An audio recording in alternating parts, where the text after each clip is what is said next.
We're going to talk about trends and trend analysis. And it's probably true to say that we could probably spend the entire 10-week course on trends. What we're going to do here is introduce the basic concept of trend analysis. Some key trends and terms that we will discuss will include the past is prologue, an S-curve, inflection points, drivers and restrainers, and the diffusion of innovation. The first notion that we're going to talk about is exactly what is a trend. So a trend is defined as a direction something tends to move. We differentiate a trend from a fad based on the time the event or the phenomenon stays with us. Here is a trend that has been much in the news, and that is economic growth. We define economic growth as by the gross domestic product, often referred to as GDP. Now, GDP is the sum total of all money transactions. It's calculated as by adding up consumption plus investment plus government spending plus exports minus imports. You can see here the economic activity. And from this graph, the trend is positive year over year since 1960. One way to predict what will happen next is to simply project based on the prior activity and results. This is what I mean when I say the past is prologue. The notion that history repeats itself when applied to broad events, but taking this approach, we would expect that the gross domestic product in 2009 would be higher than the $14.2 trillion that we experienced in 2008. If you applied the past as prologue notion here, you would, as I think we all know, would be wrong. In fact, the economy in 2009 did not only grow, but it in fact declined. The lesson here is that trends are more than simply a continuation of the past. In fact, there are all sorts of things that affect what will happen next that we have to take into account. There are drivers and restrainers at work, and whatever field of endeavor that you choose, that will determine a trend. I'll introduce you to a tool to analyze those drivers and restrainers here shortly. But before I do, I want to introduce you to another concept. Let's take a look once again at Moore's Law. If you apply a curve to the data points, it looks something like this red line that I've drawn here. It is a shape of a rather deformed S, which gives it the name of an S-curve. The S-curve represents a common phenomenon that exists over time. Pick anything you like over time and it'll have this general shape. The general shape is basically a period of slow growth, then rapid growth, then slowing growth, and ultimately decline. The first thing I want to talk about is the notion of an inflection point. Mathematically, the inflection point is where the slope of the line changes.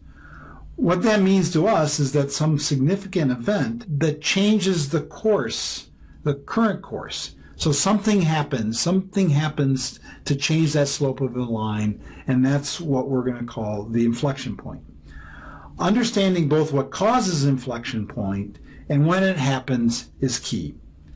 Again, there are forces working together and in opposition to each other that when one side gets stronger than the other, the inflection point occurs. I'm going to actually use the concept of market adoption or market penetration here to illustrate the whole notion of an S-curve. Generally, you can put anything on the y-axis and it'll behave the same over time. First, you can see that there's this period of slow growth, then a rapid increase of growth, and then a slow increase of growth again, followed by a leveling off and ultimately decline. When applying this to a product or a service life cycle, you have the launch phase, characterized by high expense with very little revenue or even customers, followed by a period of rapid growth, which is characterized by high revenue growth but very little profit that actually can fund your business.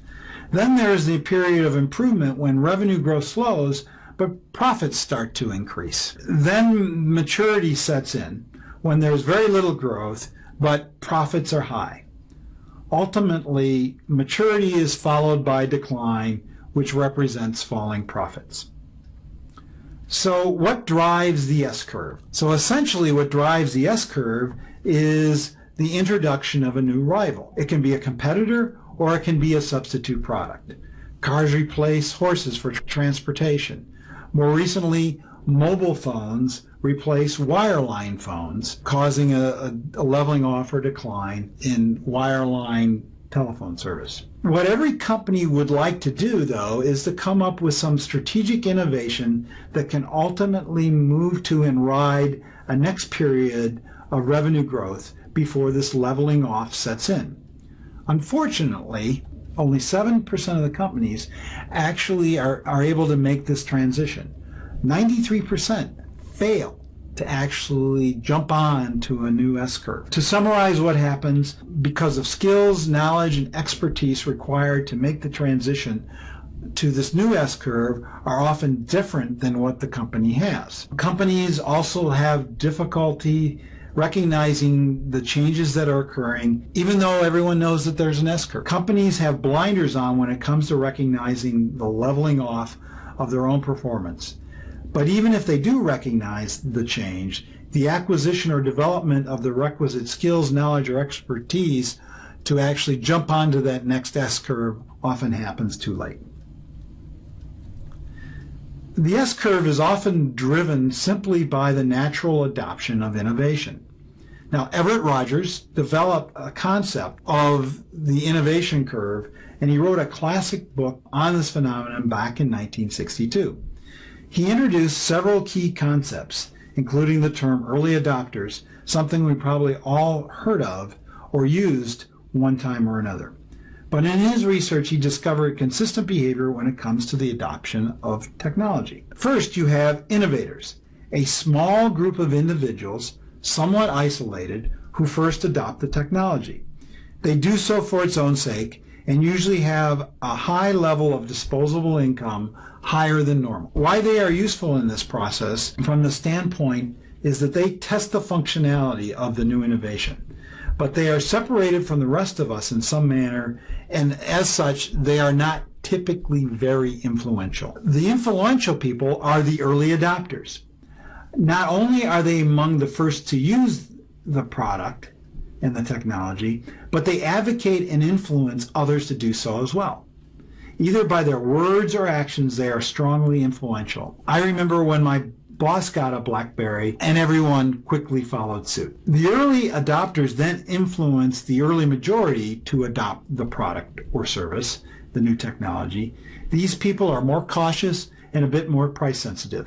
They need to see the lead from the early adopters. Late adopters are even more skeptical and more price sensitive. The price performance has to be compelling for them to adopt. Laggards, the last category, are extremely price sensitive and adopt technology largely when the prior technology is no longer available or, in fact, the old technology becomes price prohibitive. Earlier, I talked about drivers and restrainers of trends. I'd like to introduce you to a tool, the force field analysis, that you can use to analyze trends using drivers and restrainers. You start with the current state, and then some description of a future state or a condition. There are drivers that propel you toward that future state, and there are restrainers. First thing you do is you brainstorm and think of what those drivers might be. We represent those various drivers by arrows. Likewise, there are conditions that prevent you from achieving the future state, restrainers. Same drill. Brainstorm and think about what those restrainers might be, what are things that will prevent you to get to the future state, and represent those by arrows as well in the opposite direction. Now, the length of the arrow does in fact represent the relative strength of either your driver or restrainer. In fact, you can assign numbers on a scale of 1 to 10 to indicate those strengths, add them up, and determine whether or not the driver or restrainers will win out. In this case, the drivers and restrainers add up to being close to being equal. In this case, I would say that either there is no change or the course of the present trend will continue at its current pace. If either the drivers or restrainers end up to be much higher than the other, then you're likely to see an inflection point. Yes, this is certainly subjective to some degree. It assumes that you have some informed opinion of the drivers and restrainers and their relative strength.